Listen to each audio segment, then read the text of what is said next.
ಪ್ರೀತಿಯ ವಿದ್ಯಾರ್ಥಿಗಳಿಗೆಲ್ಲ ಕನ್ನಡ ಪ್ರಥಮ ಭಾಷೆ ಸಿರಿಗನ್ನಡ ಪಠ್ಯಪುಸ್ತಕದ 10ನೇ ತರಗತಿಯ ಛಲಮನೆ ಮೆರೆವೆಂ ಪದ್ಯಭಾಗದ ಅಧ್ಯಯನಕ್ಕೆ ನಿಮಗೆಲ್ಲರಿಗೂ ಸ್ವಾಗತವನ್ನು ಕೋರ್ತಾ ಇದ್ದೇನೆ.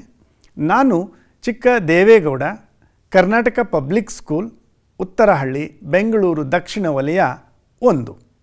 ಪ್ರಿಯ ವಿದ್ಯಾರ್ಥಿಗಳೇ, ಇವತ್ತು ನಾವು 10ನೇ ತರಗತಿಯ ಪದ್ಯಪಾಠ 6 ಛಲಮನೆ ಮೆರೆವೆಂ ಎಂಬ ಪದ್ಯವನ್ನು ಅಧ್ಯಯನ ಮಾಡೋಣ. ಈ ಪದ್ಯಭಾಗವನ್ನು ರನ್ನಕವಿ ಬರೆದಂತಹ ಗದಾಯುದ್ಧ ಕಾವ್ಯಭಾಗದಿಂದ ಆಯ್ದು ಸಂಗ್ರಹಿಸಿ ಇಡಲಾಗಿದೆ.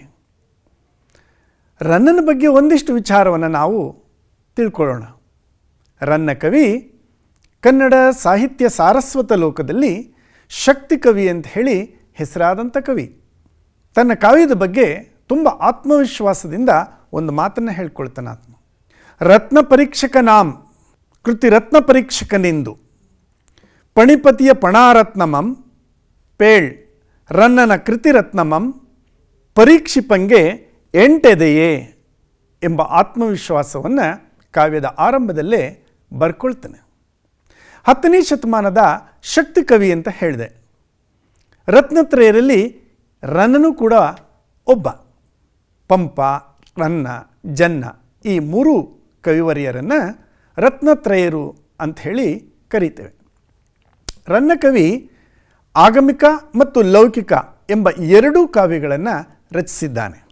ಧಾರ್ಮಿಕ ಪ್ರಧಾನವಾದಂಥ ಕಾವ್ಯ ಮತ್ತು ಪೌರಾಣಿಕ ವಸ್ತುವನ್ನುಳ್ಳಂಥ ಕಾವ್ಯಗಳನ್ನು ಈತ ವಸ್ತುವಾಗಿ ಆಯ್ಕೆ ಮಾಡಿಕೊಂಡು ಕಾವ್ಯ ಪರಂಪರೆಯನ್ನು ಮುಂದುವರಿಸಿದ್ದಾನೆ.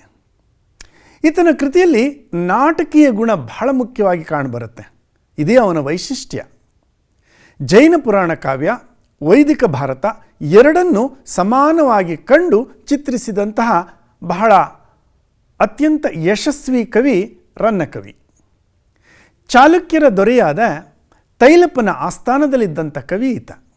ಚಕ್ರವರ್ತಿ ಇರುವ ಬೆಡಂಗ ಸತ್ಯಾಶ್ರಯ ರಾಜಾಶ್ರಯ, ದಾನಚಿಂತಾಮಣಿ ಅತ್ತಿಮಬ್ಬೆಯ ಕೃಪಾಶೀರ್ವಾದ ಮತ್ತು ಆಶ್ರಯ, ಪ್ರೀತಿ, ಗೌರವಾಧರಗಳಿಗೆ ಪಾತ್ರನಾದ ಕವಿ ರನ್ನಕವಿ.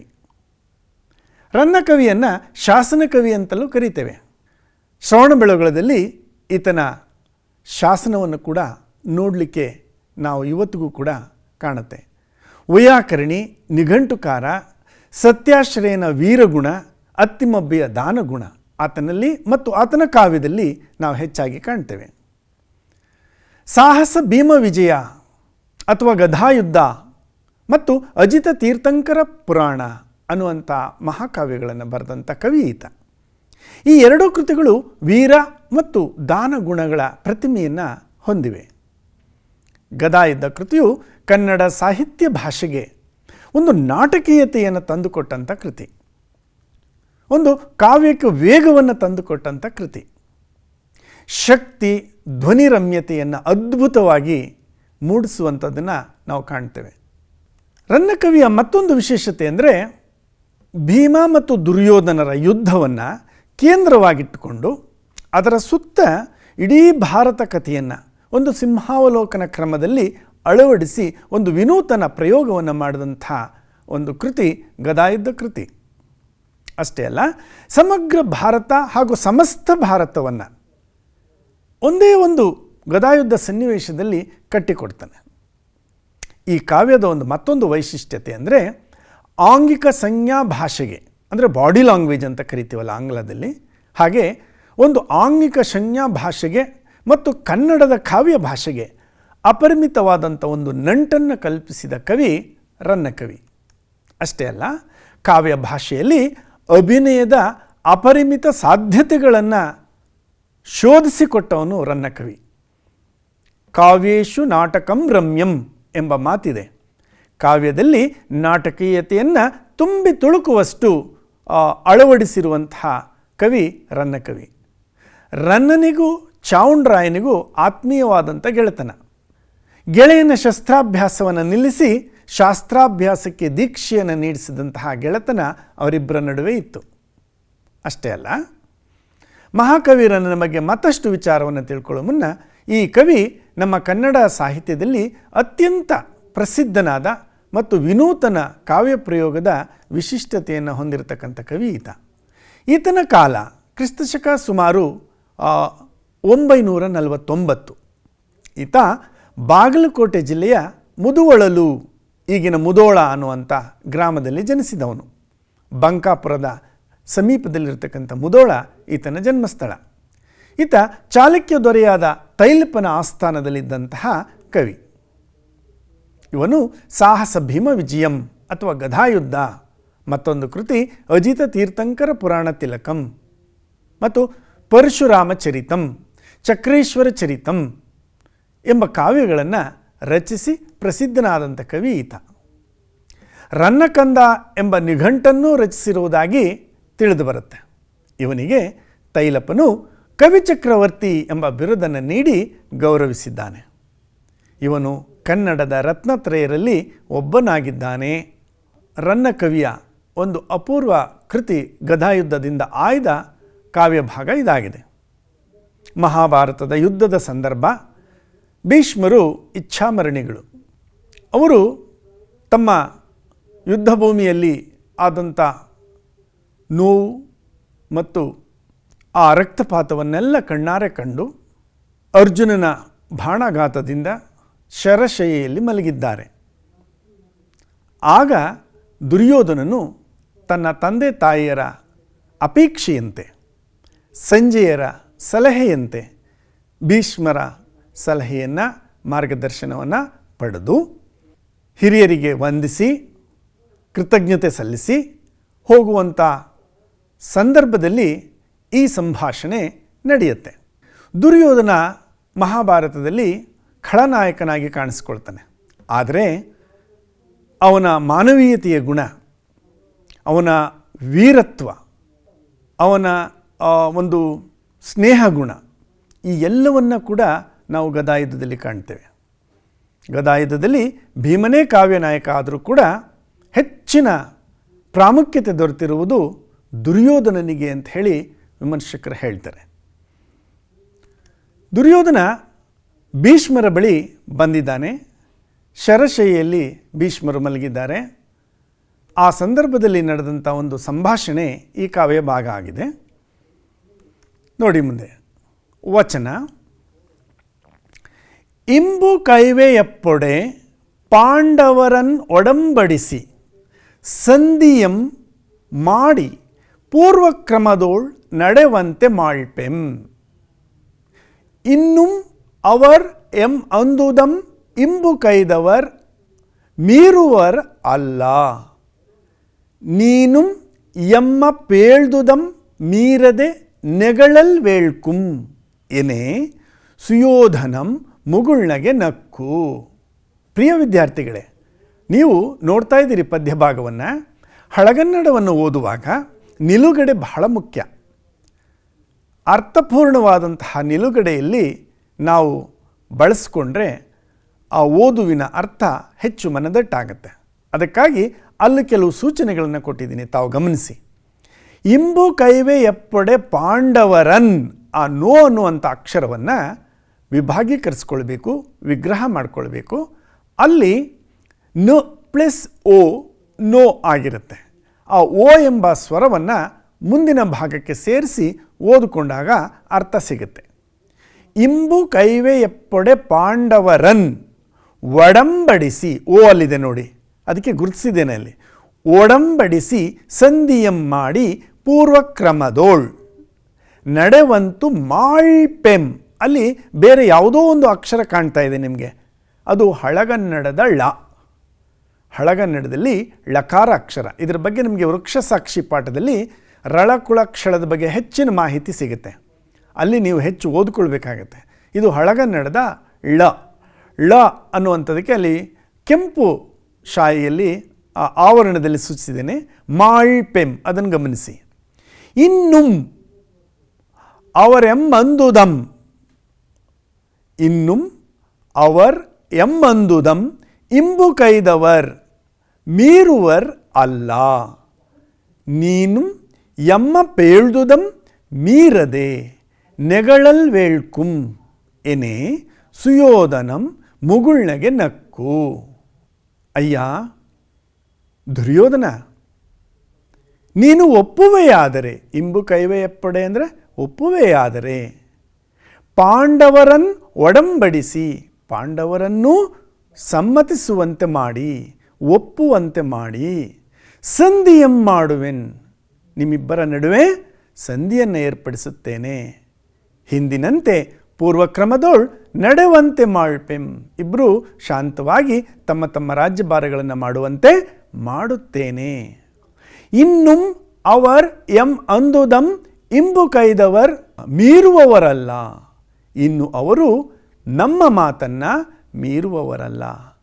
ನೀನು ಕೂಡ ಎಮ್ಮ ಅಂದುದಂ ಪೇಳ್ದು ಮೀರದೆ, ನಾವು ಹೇಳ್ದಂಥದ್ದನ್ನು ಮೀರದೆ, ನೀನು ಎಮ್ಮ ಪೇಳ್ದುದಂ ನಾವು ಹೇಳುವುದನ್ನು ಮೀರದೆ, ನೆಗಳಲ್ ವೇಳ್ಕುಂ, ನೆಗಳಲ್ ವೇಳ್ಕುಂ ಪಾಲಿಸಿಕೊಂಡು ಹೋಗು, ಒಪ್ಪಿಕೊಳ್ಳೋ ಅನ್ನುವಂಥ ಸಲಹೆಯನ್ನು ಭೀಷ್ಮಾಚಾರ್ಯರು ದುರ್ಯೋಧನನಿಗೆ ನೀಡ್ತಾರೆ. ಆಗ ಮುಗುಳು ನಗ್ತಾನೆ ದುರ್ಯೋಧನ. ಪದಗಳ ಅರ್ಥವನ್ನು ತಿಳಿಯೋಣ. ಈ ಪದ್ಯ ಭಾಗದ ಪದಗಳ ಅರ್ಥವನ್ನು ತಿಳ್ಕೊಳ್ಳೋಣ ಬನ್ನಿ. ಮೊದಲಿಗೆ ಇಂಬು ಕೈವೆ ಅಂದರೆ ಒಪ್ಪಿಕೊಳ್ಳುವುದಾದರೆ, ಒಪ್ಪಿಕೊಳ್ಳು. ಮಾಳ್ಪೆ, ಮಾಳ್ಪೆ ಅಂದರೆ ಮಾಡುವೆನು. ನೆಗಳಲ್ ವೇಳ್ಕುಂ ನಡೆದುಕೊಳ್ಳಬೇಕು. ನೆಗಳಲ್ ವೇಳ್ಕುಂ ಅಂದರೆ ನೀನು ಕೂಡ ಹಾಗೆ ನಡೆದುಕೊಳ್ಳಬೇಕು. ಸುಯೋಧನ ಅಂದರೆ ಅರ್ಥ ದುರ್ಯೋಧನ ಅಂತೇಳಿ. ಸುಯೋಧನ ಅಂದರೆ ದುರ್ಯೋಧನ ಅಂತ. ಪ್ರಿಯ ವಿದ್ಯಾರ್ಥಿಗಳೇ, ಇವತ್ತಿನ ಕಾವ್ಯಭಾಗದ ಗಮಕ ವಾಚನವನ್ನು ಮಾಡಲಿದ್ದಾರೆ ನಮ್ಮ ಹಿರಿಯರಾದಂತಹ ಮತ್ತು ಆತ್ಮೀಯರೂ ಆದಂತಹ ಶ್ರೀ ಶಿವಣ್ಣ ಇಂದ್ವಾಡಿಯವರು. ಕನ್ನಡ ಭಾಷಾ ಶಿಕ್ಷಕರು, ರಾಜ್ಯ ಸಂಪನ್ಮೂಲ ಶಿಕ್ಷಕರು ಆಗಿರುವಂಥ ಶ್ರೀಯುತರು ಸರ್ಕಾರಿ ಪ್ರೌಢಶಾಲೆ ಚೆನ್ನಲಿಂಗನಹಳ್ಳಿಯಲ್ಲಿ ಕರ್ತವ್ಯ ನಿರ್ವಹಿಸ್ತಾ ಇದ್ದಾರೆ. ಹನೂರು ತಾಲೂಕು, ಚಾಮರಾಜನಗರ ಜಿಲ್ಲೆ. ಇವರು ಅಲ್ಲಿಂದ ಕಳಿಸ್ಕೊಟ್ಟಿರುವಂಥ ಈ ಒಂದು ಗಮಕ ವಾಚನವನ್ನು, ಸುಮಧುರವಾಗಿ ಹಾಡಿರ್ತಕ್ಕಂಥ ಈ ವಾಚನವನ್ನು ಕೇಳಿ ಬರೋಣ ಬನ್ನಿ. ಹಿಂಬುಗೈವೆಯಪ್ಪೊಡೆ ಪಾಂಡವರೊಡಂಬಡಿಸಿ ಸಂಧಿಯಂ ಮಾಡಿ, ಪೂರ್ವಕ್ರಮದೊಳ್ ನಡೆವಂತು ಮಾಳ್ಪೆಂ, ಇನ್ನುಂ ಅವರ್ ಎಮ್ಮಂದುದಂ ಇಂಬುಗೆಯದವರ್ ಮೀರೆವರಲ್ಲ, ನೀನುಂ ಎಮ್ಮ ಪೇಳ್ದುದಂ ಮೀರದೆ ನೆಗಳಲ್ ವೇಳ್ಕುಂ ಎನೆ ಸುಯೋಧನಂ ಮುಗುಳ್ನಗೆ ನಕ್ಕು.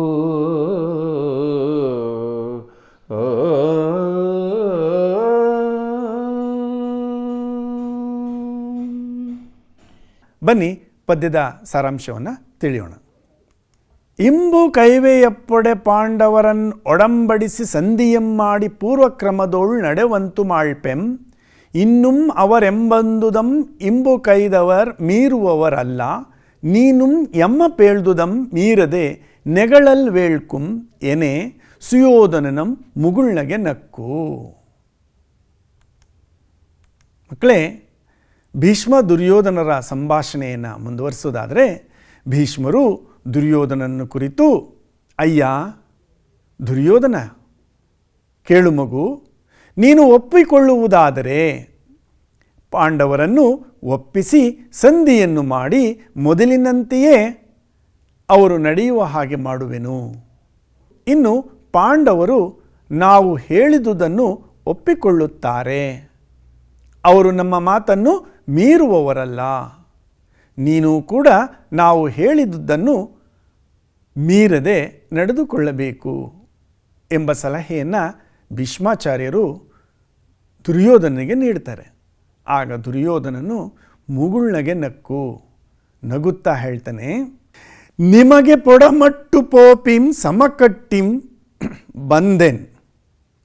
ನಿಮಗೆ ಪೊಡಮಟ್ಟು ಪೋಪಿಂ ಸಮಕಟ್ಟಿ ಬಂದೆನ್. ಅಹಿತರೋಳ್ ಸಂಧಿಯನೇಂ ಸಮಕೊಳಿಸಲೆಂದು ಬಂದೆನೆ. ಸಮರದೊಳಗೆನ ಗಜ್ಜ ಪೇಳಿಂ ಆವುದು ಕಜ್ಜಂ. ನಿಮಗೆ ಪೊಡಮಟ್ಟು ಪೋಪಿ ಸಮಕಟ್ಟಿಂ ಬಂದೆನ್ ಅಹಿತರೋಳ್ ಸಂಧಿಯನೇಂ ಸಮಕೊಳಿಸಲೆಂದು ಬಂದೆನೆ. ಸಮರದೊಳಗೆ ಎನಗೆ ಅಜ್ಜ ಪೇಳಿಂ ಆವುದು ಕಜ್ಜಂ. ಅಜ್ಜ, ನಾನು ನಿಮಗೆ ನಮಸ್ಕರಿಸಿ ಆಶೀರ್ವಾದವನ್ನು ಪಡೆದು ಹೋಗಲು ಬಂದಿರುವೆನು. ಆ ಉದ್ದೇಶದಿಂದ ನಿಮ್ಮ ಬಳಿಗೆ ಬಂದಿರುವೆನು. ಆ ಶತ್ರುಗಳ ನಡುವೆ ಆ ಅಹಿತರೋಳ್ ಸಂಧಿಯನ್ನು ಬೇಡಿ ಬಂದಿಲ್ಲ, ಸಂಧಿಯನ್ನು ಏರ್ಪಡಿಸಿ ಎಂದು ಕೇಳಿಕೊಳ್ಳಲು ಬಂದಿಲ್ಲ. ಸಮರದೊಳಗೆ ಏನಗಜ್ಜ ಪೇಳಿಂ ಆವುದು ಕಜ್ಜ. ಈ ಯುದ್ಧ ಭೂಮಿಯಲ್ಲಿ ನಾನು ಮುಂದೆ ಒರಿಬೇಕಾದಂಥ ರೀತಿಯನ್ನು ಹೇಳಿ. ಅಜ್ಜ, ನೀವು ನಿಮಗೆ ನಮಸ್ಕರಿಸಿ ಹೋಗಲು ಬಂದಿರುವೆನೇ ಹೊರತು ಆ ಶತ್ರುಗಳ ನಡುವೆ ಸಂಧಿಯನ್ನು ಏರ್ಪಡಿಸಿ ರಾಜಿ ಮಾಡಿಸಿ ಎಂದು ಕೇಳಿಕೊಳ್ಳಲು ಬಂದಿಲ್ಲ. ಸಮರದೊಳಗೆ ನನ್ನ ಮುಂದಿನ ನಡೆ ಏನೆಂಬುದನ್ನು ಹೇಳಿ ನೀವು. ನೋಡಿ, ದುರ್ಯೋಧನನಲ್ಲಿ ಈಗಲೂ ಕೂಡ ಷರತ್ತಿದೆ, ತನ್ನ ಹಠ ಇದೆ, ತನ್ನ ಛಲ ಇದೆ. ನಾನು ನಿಮ್ಮ ಬಳಿಗೆ ಬಂದಿರುವ ಉದ್ದೇಶ ನಿಮ್ಮನ್ನು ವಿಚಾರಿಸಿ, ಗೌರವಿಸಿ, ಯೋಗಕ್ಷೇಮವನ್ನು ವಿಚಾರಿಸಿಕೊಂಡು ನಿಮ್ಮ ಮಾರ್ಗದರ್ಶನದಿಂದ ಯುದ್ಧವನ್ನು ಮುನ್ನಡೆಸಲು ಬಂದಿರುವೆನೇ ಹೊರತು ಶತ್ರುಗಳೊಡನೆ ಸಂಧಿ ಏರ್ಪಡಿಸಲಿ ಎಂದು ಕೇಳಿಕೊಳ್ಳಲು ಬಂದಿಲ್ಲ ಎಂದು ಭೀಷ್ಮಾಚಾರ್ಯರಲ್ಲಿ ಹೇಳ್ತಾರೆ. ಈ ಪದ್ಯಭಾಗದ ಪದಗಳ ಅರ್ಥವನ್ನು ತಿಳಿಯೋಣ ಬನ್ನಿ. ಮೊದಲಿಗೆ ಪೊಡಮಟ್ಟು. ಪೊಡಮಟ್ಟು ಅಂದರೆ ನಮಸ್ಕರಿಸಿ, ವಂದಿಸಿ ಅಂತ. ಅಹಿತರೋಳ್ ಶತ್ರುಗಳಲ್ಲಿ, ಆಗದವರಲ್ಲಿ, ಹಗೆಯವರಲ್ಲಿ ಅಂತ. ಸಮಕೊಳಿಸು. ಸಮಕೊಳಿಸು ಅಂದರೆ ಒಪ್ಪಂದವನ್ನು ಏರ್ಪಡಿಸುವೆ, ಅಥವಾ ಸಮಕೊಳಿಸು ಅಂದರೆ ಒಪ್ಪಂದವನ್ನು ಏರ್ಪಡಿಸಲು. ಕಜ್ಜಂ. ಕಜ್ಜಂ ಅಂದರೆ ಕಾರ್ಯ, ಕೆಲಸ ಅಂತ ಅರ್ಥ ಆಗುತ್ತೆ. ಅದಕ್ಕೆ ಗಮಕವಾಚನವನ್ನು ಕೇಳ್ಕೊಂಡು ಬರೋಣ ಶಿವಣ್ಣ ಸರ್ ಅವರ ಮಧುರ ಕಂಠದಲ್ಲಿ. ನಿಮಗೆ ಪೊಡಮಟ್ಟು ಪೋಪಿ ಸಮಕಟ್ಟಿಂ ಬಂದೆನ್. ನಿಮಗೆ ಪೊಡಮಟ್ಟು ಪೋಪಿ ಸಮಕಟ್ಟಿಂ ಬಂದೆನ್. ಅಗಿತರೊಳ್ ಸಂಧಿಯನೇ ಸಮಕೊಳಿಸಲೆಂದು ಬಂದೆನೆ. ಸಮರದೊಳ್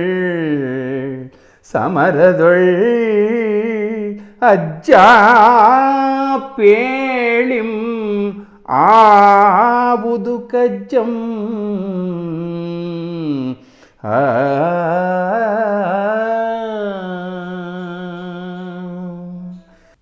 ಸಾರಾಂಶ: ದುರ್ಯೋಧನನು ಮುಗುಳು ನಗೆ ನಕ್ಕು ಭೀಷ್ಮರನ್ನು ಕುರಿತು, ಅಜ್ಜ, ನಿಮಗೆ ವಂದಿಸಿ ಆಶೀರ್ವಾದವನ್ನು ಪಡೆದು ಹೋಗುವ ನಿರ್ಧಾರದಿಂದ ಬಂದಿದ್ದೇನೆ ಹೊರತು ಏನು ಆ ಶತ್ರುಗಳೊಡನೆ ಸಂಧಿಯ ಒಪ್ಪಂದವನ್ನು ಮಾಡಲೆಂದು ಬಂದಿಲ್ಲ. ನಾನು ಆ ರೀತಿ ಭಾವಿಸಬೇಡಿ ನನ್ನನ್ನು. ಯುದ್ಧದಲ್ಲಿ ನಾನು ಮಾಡಬೇಕಾದ ಕಾರ್ಯ ಯಾವುದು, ಯುದ್ಧದ ಮುನ್ನಡೆ ಹೇಗಿರಲಿ ಎಂಬುದನ್ನು ಕೇಳಲು ಬಂದಿರುವೆನೇ ತಾತ. ಶತ್ರುಗಳೊಡನೆ ಸಂಧಿಯನ್ನು ಏರ್ಪಡಿಸಿ ಎಂದು ಬೇಡಲು ಬಂದಿಲ್ಲ ಎಂಬ ಮಾತನ್ನು ದುರ್ಯೋಧನ ಭೀಷ್ಮರಿಗೆ ಹೇಳುತ್ತಾನೆ. ಮುಂದುವರೆದು ದುರ್ಯೋಧನ ಹೇಳ್ತಾನೆ, ನೆಲಕ್ಕಿರುವೆನೆಂದು ಬಗೆದಿರೆ. ತಾತ, ಈ ಭೂಮಿಯ ಆಸೆಗಾಗಿ ನಾನು ಬಾಳ್ತಿದ್ದೇನೆ, ನಾನು ಹೋರಾಡ್ತಿದ್ದೇನೆ ಅಂತ ತಿಳಿದಿದ್ದೀರೇನು? ನೆಲಕ್ಕಿರುವೆನೆಂದು ಬಗೆದಿರೆ ಛಲಕ್ಕಿರುವೆನ್. ಪಾಂಡು ಸುತರೋಳು ಈ ನೆಲನಿದು ಪಾಳ್ನೆಲ ಎನಗೆ. ದಿನಪಸುತನಂ ಕೊಲಿಸಿದ ಈ ನೆಲನೊಡನೆ ಮತ್ತೆ ಪುದುವಾಳ್ದೆಪೆನೆ. ಅಜ್ಜ, ಈ ಭೂಮಿಯ ಆಸೆಗಾಗಿ, ಈ ಅಧಿಕಾರದ ಆಸೆಗಾಗಿ, ಈ ಸಾಮ್ರಾಜ್ಯದ ಆಸೆಗಾಗಿ ಹೋರಾಡ್ತಾ ಇದ್ದೇನೆ ಅಂತ ಹೇಳಿ ಭಾವಿಸಿದ್ದೀರಾ? ಇಲ್ಲ. ನಾನು ಹೋರಾಡ್ತಾ ಇರ್ತಕ್ಕಂಥದ್ದು ನನ್ನ ಛಲಕ್ಕಾಗಿ, ನನ್ನ ಹಠಕ್ಕಾಗಿ, ನನ್ನ ಸ್ವಾಭಿಮಾನಕ್ಕಾಗಿ. ಪಾಂಡವರ ಜೊತೆಗೆ ಬಾಳುವುದೆಂದರೆ ಈ ಭೂಮಿ ನನಗೆ ಪಾಳು ನೆಲ ಇದ್ದಂತೆ. ನನ್ನ ಆಪ್ತ ಮಿತ್ರ ಸೂರ್ಯಪುತ್ರ ದಿನಪಸುತ, ಅವನ ಸಾವಿಗೆ ಕಾರಣವಾದಂತಹ ಈ ನೆಲ ಇದು ಪಾಳ್ನೆಲ ಇದ್ದ ಹಾಗೆ. ಪ್ರಿಯ ಮಿತ್ರನಿಲ್ಲದಂತಹ ಈ ಸಾಮ್ರಾಜ್ಯ, ಈ ಅಧಿಕಾರ, ಈ ಸಂಪತ್ತು ಎಲ್ಲವೂ ನನ್ನ ಪಾಲಿಗೆ ಪಾಳ್ನೆಲವಿದ್ದಂತೆ. ಇಂತಹ ಪಾಳು ನೆಲದೊಡನೆ ಮತ್ತೆ ನಾನು ಬಾಳುವ ಆಸೆಯನ್ನು ಮಾಡುವೆನೇ ತಾತ? ನಿಜಕ್ಕೂ ಇಲ್ಲ. ನೋಡಿ, ಇಲ್ಲಿ ದುರ್ಯೋಧನನ ಸ್ವಾಭಿಮಾನ ಮತ್ತು ಸ್ನೇಹಕ್ಕೆ ಕೊಡುವಂಥ ಬೆಲೆ, ಬಂಧು ಬಾಂಧವರೊಡನೆ ಇಟ್ಟಿದ್ದಂತಹ ಆಪ್ಯಾಯಮಾನವಾದಂತಹ ಆತ್ಮೀಯತೆ, ಜಕ್ಕು ಅವನು ಸಂಪತ್ತಿಗಾಗಿ ಅಧಿಕಾರಕ್ಕಾಗಿ ಬಾಳುವವನು ಅಲ್ಲ, ಬಾಂಧವ್ಯಕ್ಕಾಗಿ, ಸಂಬಂಧಗಳಿಗಾಗಿ, ಸ್ನೇಹಕ್ಕಾಗಿ ಜೀವಿಸ್ತಕ್ಕಂಥ ಉದಾತ್ತ ವ್ಯಕ್ತಿ ಅನ್ನುವಂಥದ್ದನ್ನು ಅವನ ಮಾತುಗಳಲ್ಲಿ ನಾವು ಕಾಣಬಹುದು. ಪದಗಳ ಅರ್ಥವನ್ನು ತಿಳಿಯೋಣ ಬನ್ನಿ. ಇರಿವೆಂ, ಇರಿವೆಂ ಅಂದರೆ ಹೋರಾಡುವೆ. ಇರುವೆಂ ಅಂದರೆ ಹೋರಾಡುವೆ, ಯುದ್ಧ ಮಾಡುವೆ. ಪಾಂಡುಸುತರೋಳ್, ಪಾಂಡುವಿನ ಮಕ್ಕಳಲ್ಲಿ. ಪಾಂಡುಸುತರೋಳ್, ಸುತ ಅಂದರೆ ಮಕ್ಕಳು, ಮಗ. ಸುತ ಅಂದರೆ ಮಗ, ಸುತರೋಳ್ ಅಂದರೆ ಮಕ್ಕಳಲ್ಲಿ, ಪಾಂಡುವಿನ ಮಕ್ಕಳಲ್ಲಿ. ಪಾಳ್ನೆಲ, ಪಾಳ್ನೆಲ ಎನಗೆ ಅಂದರೆ ಪಾಳು ನೆಲ, ಪಾಳು ಬಿದ್ದ ನೆಲ, ಬರಡು ನೆಲ, ಬಂಜರು ನೆಲ, ಫಲವಿಲ್ಲದ ನೆಲ. ದಿನಪಸುತ ಅಂದರೆ ಕರ್ಣ. ದಿನಪಸುತ ಅಂದರೆ ಕರ್ಣ. ಈ ಪದ್ಯದ ಗಮಕ ವಾಚನವನ್ನು ಒಮ್ಮೆ ಕೇಳಿ. ನೆಲಕಿರಿವೆನೆಂದು ಬಗೆದಿರೆ, ನೆಲಕಿರಿವೆನೆಂದು ಬಗೆದಿರೆ, ಚಲಕಿರಿವೆಂ ಪಾಂಡು ಸುತರೊಳ್, ಈ ನೆಲನಿದು ಪಾಳ್ನೆಲ ನೆನಗೆ. ದಿನಪಸುತನಂ ಕೊಲಿಸಿದ ನೆಲನೊಡನೆ, ದಿನಪಸುತನಂ ಕೊಲಿಸಿದ ನೆಲನೊಡನೆ, ಮತ್ತೆ ಪುದುವಾಳ್ದ ಪೆನೆ.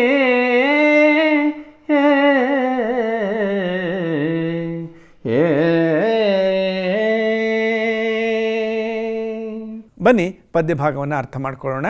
ನೆಲಕ್ಕಿರಿವೆನೆಂದು ಬಗೆದಿರೆ, ಛಲಕ್ಕಿರಿವೆಂ, ಪಾಂಡು ಸುತರೊಳು ಈ ನೆಲನಿದು ಪಾಳ್ನೆಲ ಎನಗೆ. ದಿನಪಸುತನಂ ಕೊಲಿಸಿದ ನೆಲನೊಡನೆ ಮತ್ತೆ ಪುದುವಾಳ್ದೆಪೆನೆ. ನೋಡಿ, ಸಾರಾಂಶವನ್ನು ನೋಡಿ ಬರೋಣ. ನಾನು ಪಾಂಡವರಲ್ಲಿ ನೆಲಕ್ಕಾಗಿ ಯುದ್ಧ ಮಾಡುವವನು ಅಲ್ಲ. ಹಾಗೇನಾದರೂ ತಿಳಿದಿದ್ರೆ ಅದು ತಪ್ಪು. ಛಲಕ್ಕಾಗಿ ಯುದ್ಧ ಮಾಡುತ್ತಿರುವೆನು. ಪಾಂಡುಪುತ್ರರ ಜೊತೆಯಲ್ಲಿ ಈ ನೆಲ ನನ್ನ ಪಾಲಿಗೆ ಪಾಳ್ನೆಲ ಇದ್ದ ಹಾಗೆ. ಈ ಪಾಳು ಭೂಮಿಯಲ್ಲಿ ನಾನು ಮತ್ತೆ ಬಾಳ್ವೆ ನಡೆಸುವೆನೆ. ಮಿತ್ರನಾದ ಸೂರ್ಯಪುತ್ರನನ್ನು ಕೊಲ್ಲಿಸಿದ, ಅವನ ಸಾವಿಗೆ ಕಾರಣನಾದ ಈ ನೆಲನೊಡನೆ ಮತ್ತೆ ನಾನು ಹೊಸ ಬಾಳನ್ನು ಕಟ್ಟಿಕೊಳ್ಳಲು ಸಾಧ್ಯವಿಲ್ಲ, ಬದುಕಲು ಸಾಧ್ಯವೇ ಇಲ್ಲ ಎಂಬತಕ್ಕಂಥ ಮಾತನ್ನು ದುರ್ಯೋಧನ ಆಡ್ತಾನೆ. ಮಕ್ಕಳೇ, ಈ ಪದ್ಯಭಾಗದಲ್ಲಿ ಕಂದ ಪದ್ಯಗಳನ್ನು ನಾವು ಕಾಣ್ತೇವೆ. ಛಂದಸ್ಸಿನ ದೃಷ್ಟಿಯಲ್ಲಿ ಇದು ಕಂದ ಪದ್ಯದ ಲಕ್ಷಣವನ್ನು ತಿಳಿಯುವಂಥದ್ದು ಈಗಿನ ಸಂದರ್ಭ. ಪದ್ಯದಲ್ಲಿ 4 ಸಾಲುಗಳಿರ್ತದೆ. 4 ಸಾಲುಗಳು ಮೊದಲ ಮತ್ತು 3ನೇ ಸಾಲು ಸಮವಾಗಿರುತ್ತೆ. ಪ್ರತಿ ಸಾಲಿನಲ್ಲೂ 4 ಮಾತ್ರೆಯ 3 ಗಣಗಳು, ಅಂದರೆ ಒಟ್ಟು ಮಾತ್ರೆ 12 ಮಾತ್ರೆಗಳಿರ್ತವೆ. 2ನೇ ಸಾಲಿನಲ್ಲಿ 4 ಮಾತ್ರೆಯ 5 ಗಣಗಳಿದ್ದು 20 ಮಾತ್ರೆಗಳಿರ್ತವೆ. ಹೀಗೆ 12, 20, 12, 20 ಕ್ರಮವಾಗಿ ಮುಂದುವರಿಯುವಂತಹ ಈ ಪದ್ಯ ಜಾತಿಗೆ ಕಂದ ಪದ್ಯ ಅಂತ ಹೇಳಿ ಕರೀತೇವೆ. ಒಟ್ಟಾರೆ 64 ಮಾತ್ರೆಗಳಿರುವಂಥದ್ದು ಈ ಕಂದ ಪದ್ಯ. ಲಘು ಗುರು ಹಾಕುವಂಥ ಪದ್ಧತಿಯನ್ನು ಈಗಾಗಲೇ ನೀವು ಕಲ್ತ್ಕೊಂಡಿದ್ದೀರಾ. ಅದನ್ನು ಹಾಕಿದಾಗ ನಾವು 4 ಮಾತ್ರೆಗಳಂತೆ ಗುಂಪು ಮಾಡ್ತೇವೆ. ಲಘು ಬರುವಂಥದ್ದು ಕಡಿಮೆ ಅವಧಿಯಲ್ಲಿ ಉಚ್ಚರಿಸುವಂಥ ಅಕ್ಷರಗಳು. ಗುರು ಬರುವಂಥದ್ದು ಹೆಚ್ಚು ಸಮಯವನ್ನು ತೆಗೆದುಕೊಂಡು 1 ಮಾತ್ರಾ ಕಾಲಕ್ಕಿಂತ ಹೆಚ್ಚು ಸಮಯವನ್ನು, ಅಂದರೆ 2 ಮಾತ್ರಾ ಕಾಲ ಸಮಯವನ್ನು ತೆಗೆದುಕೊಳ್ಳುವಂಥದ್ದು ಗುರು ಆಗಿರುತ್ತೆ. ಇದನ್ನೆಲ್ಲ ಈಗ ಹಿಂದೆ ಕಲ್ತಿದ್ದೀರಾ. ಹೀಗೆ 4 ಮಾತ್ರೆಗಳನ್ನು ಹಾಕಿದಾಗ ಒಟ್ಟು ಮೊದಲ ಸಾಲಿನಲ್ಲಿ 12 ಮಾತ್ರೆಗಳು, ಎರಡನೇ ಸಾಲಿನಲ್ಲಿ 20 ಮಾತ್ರೆಗಳು, ಮತ್ತು ಮೂರನೇ ಸಾಲಿನಲ್ಲಿ 12 ಮಾತ್ರೆಗಳು, ನಾಲ್ಕನೇ ಸಾಲಿನಲ್ಲಿ ಮತ್ತೆ 20 ಮಾತ್ರೆಗಳು. ಹೀಗೆ 12, 20, 12, 20ರಂತೆ ಒಟ್ಟು 64 ಮಾತ್ರೆಗಳುಳ್ಳಂಥ ಈ ಪದ್ಯ ಜಾತಿಯನ್ನು ನಾವು ಕಂದ ಪದ್ಯ ಅಂತ ಕರಿತೇವೆ. ನೀವು ಪುಸ್ತಕ ಇಟ್ಕೊಂಡು ಅಭ್ಯಾಸ ಮಾಡಬೇಕು. ಬರೆದು ಲಘು ಗುರು ಹಾಕಿ ಅಭ್ಯಾಸ ಮಾಡಿದ್ರೆ ಇದು ಪರೀಕ್ಷಾ ದೃಷ್ಟಿಯಿಂದ 3 ಅಂಕಗಳಿಗೆ ಬರುವಂಥ ಪ್ರಶ್ನೆ ಆಗಿರುತ್ತೆ. ದಯಮಾಡಿ ಈ ಛಂದಸ್ಸಿನ ಪ್ರಕಾರವನ್ನು ಅಭ್ಯಾಸ ಮಾಡಿ. ಇದುವರೆಗೆ ರನ್ನನ ಗದಾಯುದ್ಧ ಕಾವ್ಯ ಭಾಗದ ಛಲಮನೆ ಮೆರೆವೆಂ ಪದ್ಯಭಾಗದ ಪೂರ್ವಾರ್ಧದ ಅಧ್ಯಯನದಲ್ಲಿ ನನ್ನ ಜೊತೆ ಇದ್ರಿ. ರನ್ನನ ಪರಿಚಯವನ್ನು ಮಾಡಿಕೊಂಡಿದ್ದೀರಾ, ಜೊತೆಗೆ ಗಮಕ ವಾಚನವನ್ನು ಕೇಳಿದ್ದೀರಾ, ಪದ್ಯದ ಸಾರಾಂಶವನ್ನು ಕೇಳಿದ್ದೀರಾ, ಹಾಗೆಯೇ ಕಂದ ಪದ್ಯದ ಲಕ್ಷಣವನ್ನು ಕೂಡ ನೀವು ಅರ್ಥ ಮಾಡ್ಕೊಂಡಿದ್ದೀರಾ. ಮುಂದಿನ ಕಾವ್ಯ ಭಾಗದ ಅಧ್ಯಯನದಲ್ಲಿ ನಿಮ್ಮ ಜೊತೆಯಾಗ್ತೇನೆ. ನಿಮ್ಮೆಲ್ಲರಿಗೂ ವಂದನೆಗಳು. ನಮಸ್ಕಾರ.